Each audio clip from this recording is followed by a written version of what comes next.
ready as today we explore more about how you can use an area model and division to show the equivalence of two different fractions. Let's start with our I will statements today. Remember, your I will statements are your goals for this lesson. They are what we are trying to work on and learn more about throughout our time together today. As we continue on in our lesson, make sure you have your mind focused on these three things and showing them to your teacher. I will read the I will statement first, and then we will read it again a second time together. Make sure you're reading it nice and loudly so I can hear you, but no shouting necessary. Listen to me as I read the first I will statement.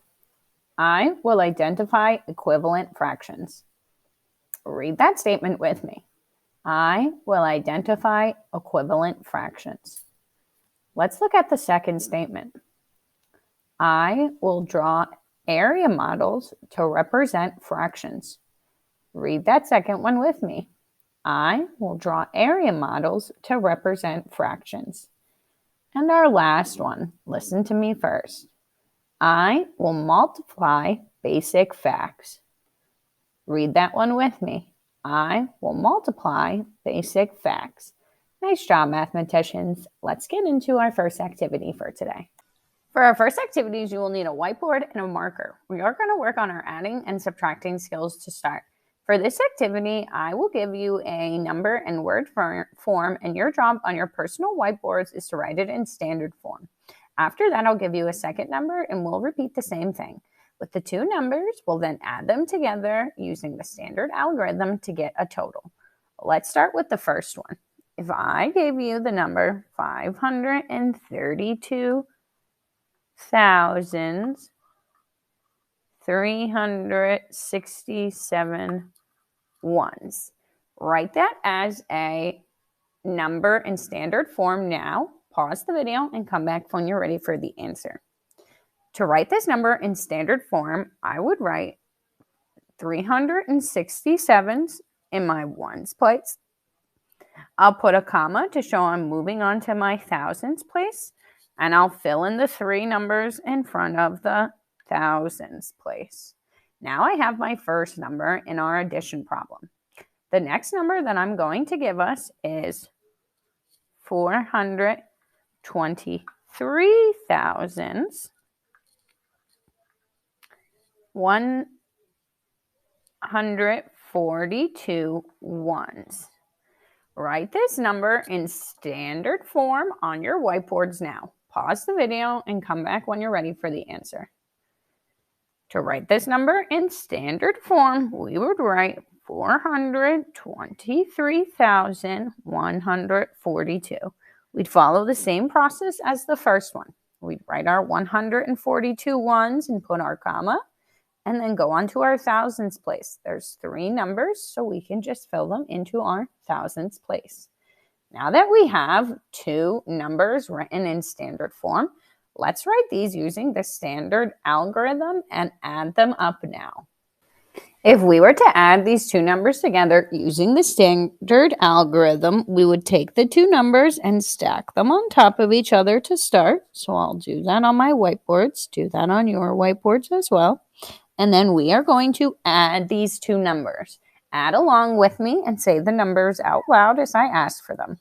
7 plus 2 is 9.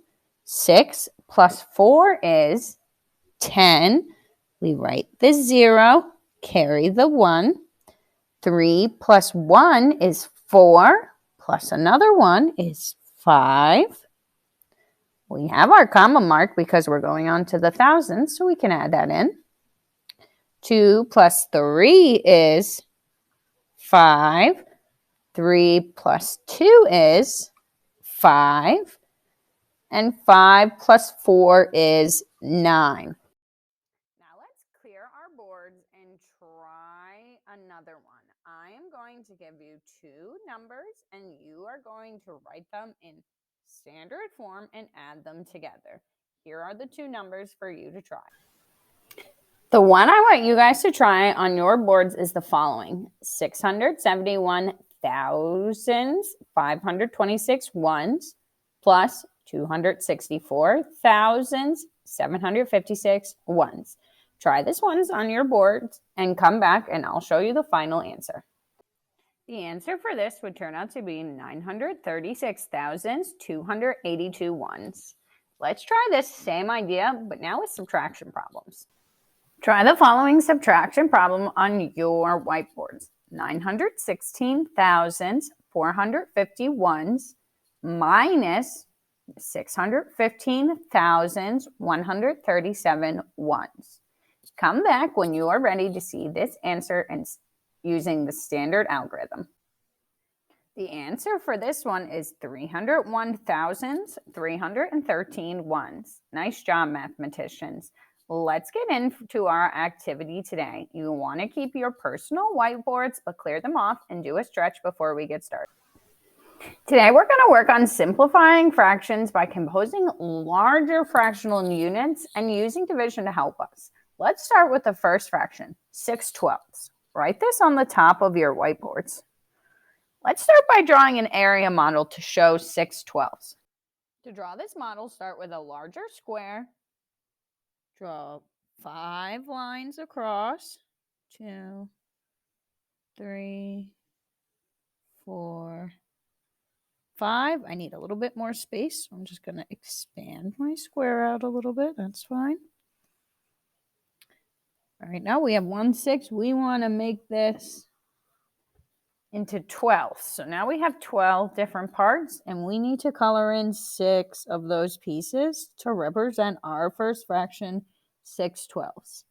Do this on your whiteboards. Pause the video if you need to, and come back when you're ready.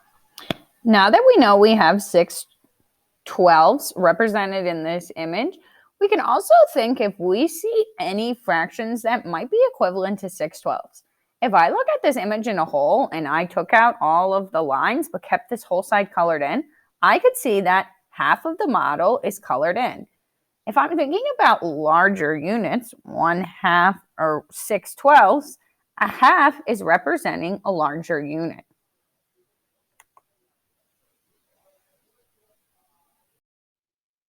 So we have our 1/2 or our 6/12. Our 1/2 is represented here out of our whole 6/12. If we were going to write that, we can write 6/12 equals 1/2 onto our whiteboards. 12 units were in the whole, and we made groups of 6 units. So if we were going to say a division sentence to record that, that would be 12 divided by 6, and we know that equals 2. Now, whatever we do to the bottom, we have to do to the top of our fraction. But if we also look at our image, 6 units were selected, and we made a group out of those 6 units. So if we were to say the division problem with that, it would be 6 divided by 6 equals 1. That's a good way to check for our equivalent fraction to make sure they are equal to each other. When we are looking at the size of the units and the total number of units, the size of the units got larger, but there are a few units in the whole.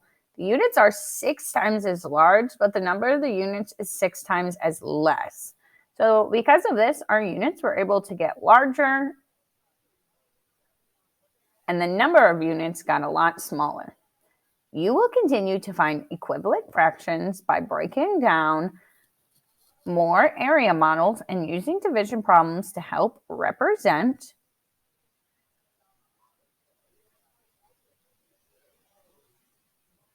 the work being done in the area models. Good luck, mathematicians, and I'll see you guys soon.